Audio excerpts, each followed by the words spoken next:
नसीर भाई ये क्या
प्लास्टर पेरिस हमेशा हम लोग इस तरह लेते हैं और इस तरह थ्रो करते हैं, उंगलियों में जमा रहता है और इस तरह गिरता नहीं, जितना चाहिए तो उसे उस तरीके से थ्रो करते हैं।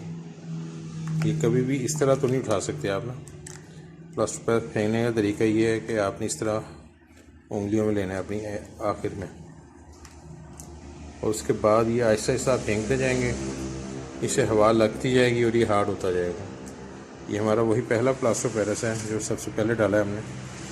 आहिस्ता आहिस्ता ये भी थिक होता जा रहा है, ये गाढ़ा होता जाएगा और हमारा काम और स्पीड से शुरू हो जाएगा।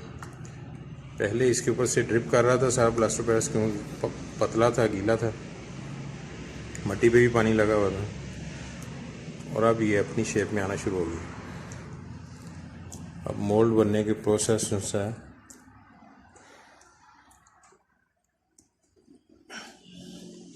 तैयार है। इसे कम से कम 1 इंच थिकनेस में हमें चाहिए होगा ये मोल्ड, फिर ही सेफ होगा।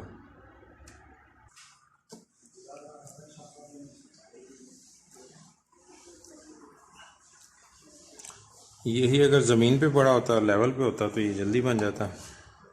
अब क्योंकि ये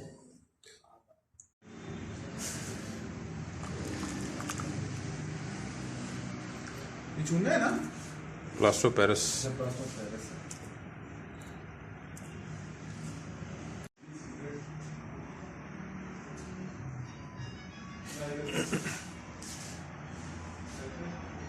अब ये मोल्ड बन गया। अब इसको ड्राई होने के